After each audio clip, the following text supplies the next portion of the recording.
Assalamualaikum warahmatullahi wabarakatuh.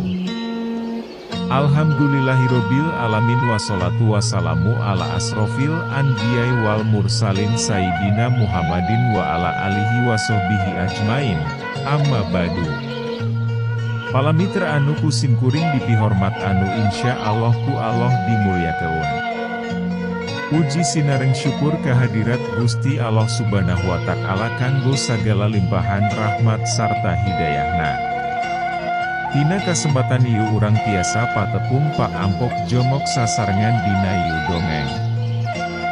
Sabab, lamun teu aya nikmat nama, urang moal tiasa patepung sareng mirengkeun ieu dongeng nuku simkuring bade dipedar.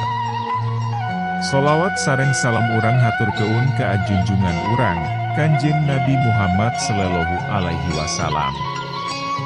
Kulantaran anjeunana, urang janten tiasa ngabedakeun sagala perkara di hirup urang, mana anu hak, jeung mana anu bathil.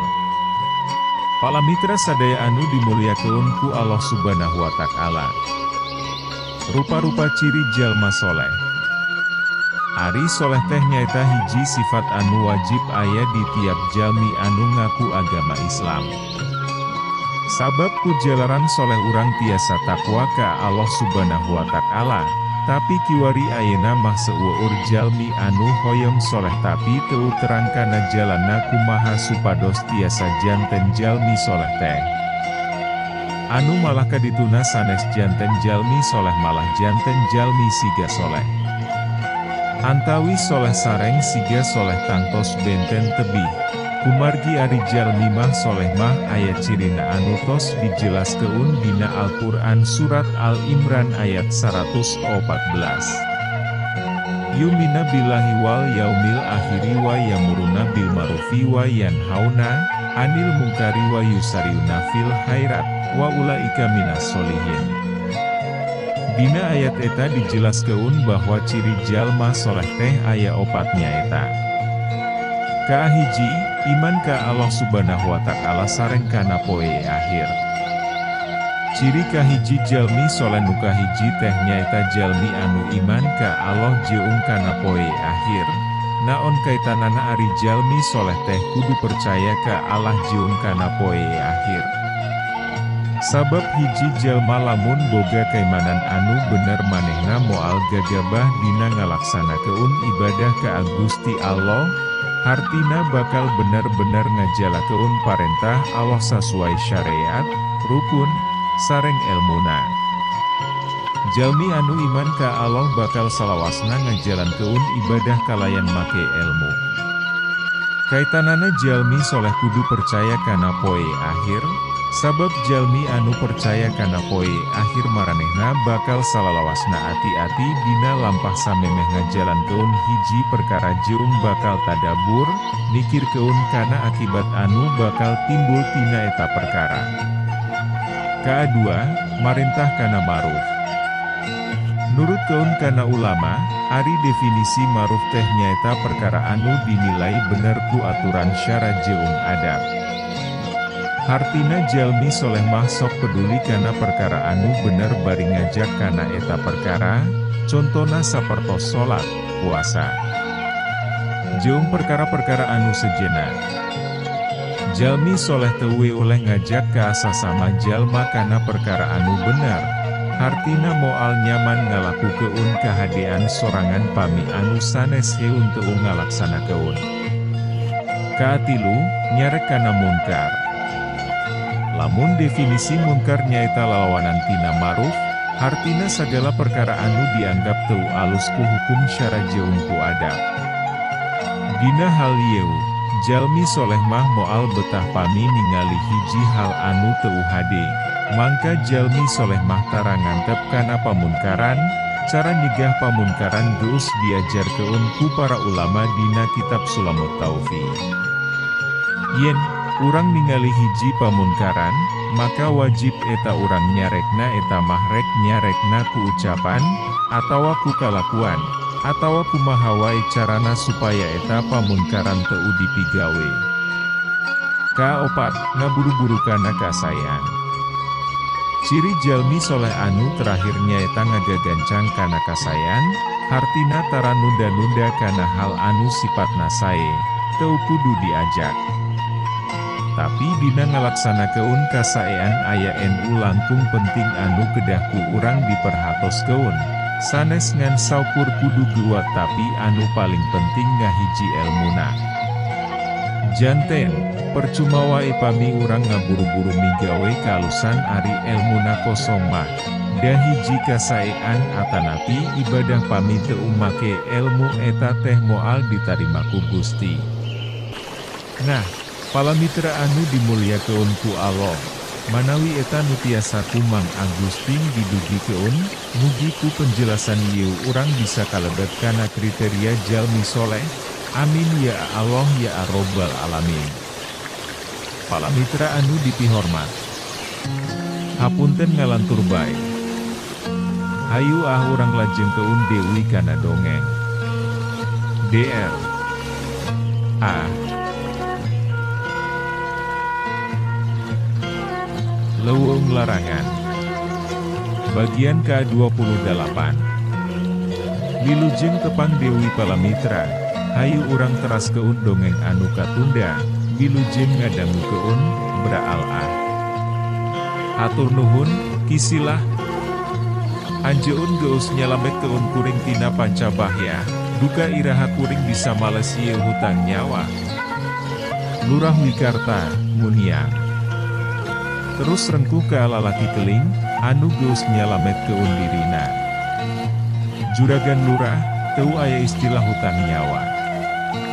Naon anu kajentenan, eta tos aya gurat takdir ti Hyang Widi. Sim kuring mah, mung janten cukang lantaran, si lalaki, seuri. Anjeun memang jalma hebat tur linuhung, sanajan urang beda aliran, tapi anjeun tetep teu jumawa, umangkeuh asa aing. Kisilah, lamun teu salah, teunggulan anu dipetakeun ku anjeun pikeun dulungan kuring, eta mangrupa salah sahiji rangkean tina jurus-jurus siluman. Nyaeta teunggulan sapasang cameti geni. Lurah Wikarta, niu teu pinu kareuus, ka si lalaki keling. Salira memang jalmi anu waspada pemana tinggal, juragan lurah. Teu lepat, eta memang salah sawios elmu andelan sim kuring. Mung hanjakal, juragan lurah. Teunggeulan sim kuring, teu aya pisan pangaruhna, pikeun eta anjing hideung, si lalaki keling, gogodek. Memang luar biasa ieu anjing hideung, teunggeulan sapasang cameti geni, anu bisa ngancurkeun batu sagede biu teung munding, weuh pangaruhna naon pikeun ieu anjing. Awak jeung hulu anjing hideung, ukur kabantingkeun kana lemah, terus ngorejat deui, teu cecel, teu bocel. Awak anjing hideung, ngadepong deui, siap neruskeun tarung. Sedengkeun huluna, ngalayang aya kana tilu deupana, luhure untaneung. Matana anu mencorong beureum, beuki ngagebur. Teu lila, belesat. Tina sapasang mata ieu anjing, kaluar cahaya beureum persis letah seuneu, ngabeset ke apa lebah lurah Wikarta jeung lalaki keling. Sapasang sinar iblis. Awas, juragan lurah. Lalaki keling, ngingetan. Awakna ngajauh sababaraha tumbak ka luhur, nyingkahan eta serangan. Lurah Wikarta oge, teu lelewode. Awakna sarua ngabelesat ka luhur, nyingkahan dua sinar anu kacida bahayana. Dreet, blar. Dua sinar beureum sapasang sinar iblis, niban kana lemah. Akibatna, taneuh mancawura. Haseuk ngelun, nutupan titingalian. Hawa panas, ngerekap ka sakuliah eta tempat. Warga anu keur ngepung sakaligus nyaksian kana eta tarung, kabeh mundur ngajauhan. Teu kuat ku hawa anu panas nyongkap. Gempur heula ku aliran tanaga jero anu matak beku, juragan lurah. lalaki keling, ngajorowo. Lurah wikarta anu geus maklum kana maksud si lalaki, gewat ngawatek ilmu angin salju, sakabeh tanaga jerona digerahkeun. Wus, brus.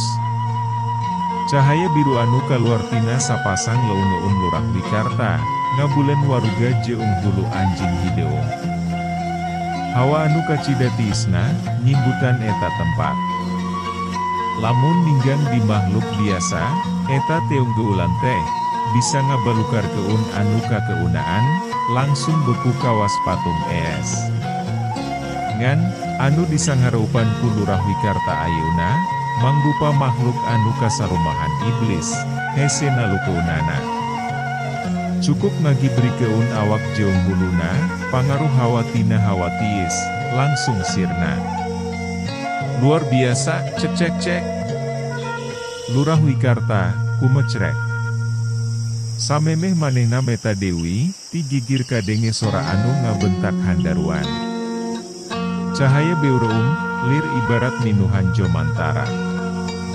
Tetela, lalaki keling digigireun manehna, keur museur keun sakabeh tanaga jerona, terus meta keun teung geulan sapasang cameti geni anu pamungkas.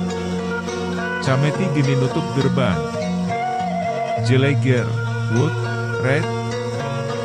Cahaya beureum teu beda jeong kingkilaban, dibarungku sorang ngageleger ibarat saleser, ngabelesat ka handap. Ngabentar sakaligus mulen awak jeung hulu anjing hideung. Kawas pecut seuneu, anu ngarangket mangsana. Reketek, red. Sakedapan, ieu anjing hideung, teu bisa hojang, kabeung keut ku kahabatan ilmu sapasang cameti geni. Juragan lurah, ayuna waktosna salira nuntas keun ieu tarung. Diura peta keun ageman tutungkusan, ageman pungkasan ti guru salira, Kiai Sedawira Lepen. Si lalaki keling, merekode. Ngadenge eta omongan, lurah wikarta, teu miceun kasempetan. Leungeun katuhuna, gewat nyokot ageman ti guruna. Terus ngabaledo keun eta ageman, ka palebah anjing hideung anu keur usaha satekah polah ngaleupas keun dirina, tina beulitan cahaya beureum, ilmu sapasang cameti geni. Wut, set. 7 cahaya hideung ngabelesat, maulah angin. Nuju kana hiji sasaran. Hadu di bagian iumah, Mang Agustin meni cape, hapunten palamitra.